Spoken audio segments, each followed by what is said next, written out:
लिखो ना आप पढ़ी और मैं तुझे लिखी जाऊँ ਦੱਸੋ ਭਾਈ ਅਰਸ਼ਦ ਅੰਸਾਰੀ ਦਾ ਭਰਾ ਬਹੁਤ ਦਲੇਰ ਆਦਮੀ, ਇਹਦਾ ਕਾਫੀ ਮੁਸਬਤ ਰੋਲ ਰਿਹਾ ਪੂਰਾ। ये सिलेंडर 18 से 12 तस्वीर हाँ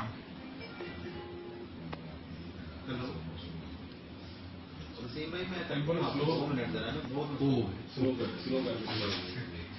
आने आपने आने इधर वो नहीं चल रहे कैमरे ये देखो स्लो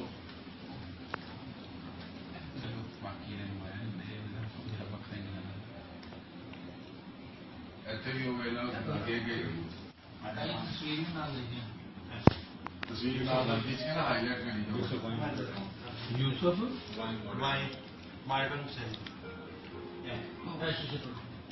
सजी तुझे मेरे अगे आ गए शायद इधर मेरे पीछे आ रहे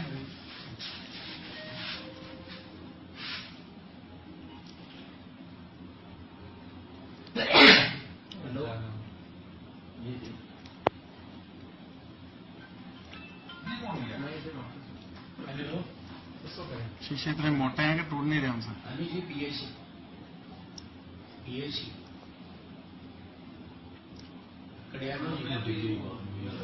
वो ईंटें लाए हैं वो देखो। कोई पता नहीं, सुबह देखते हैं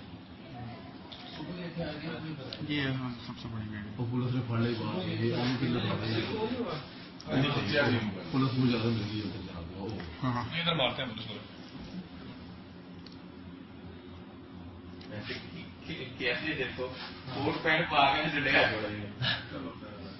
सर दुनिया हंस रही है हमारे दुनिया से दुनिया कोई शक नहीं पाकिस्तान में जितने पाकिस्तान के दुश्मन खुश होंगे ना सब और ही है गंजा कह रहे हैं मैं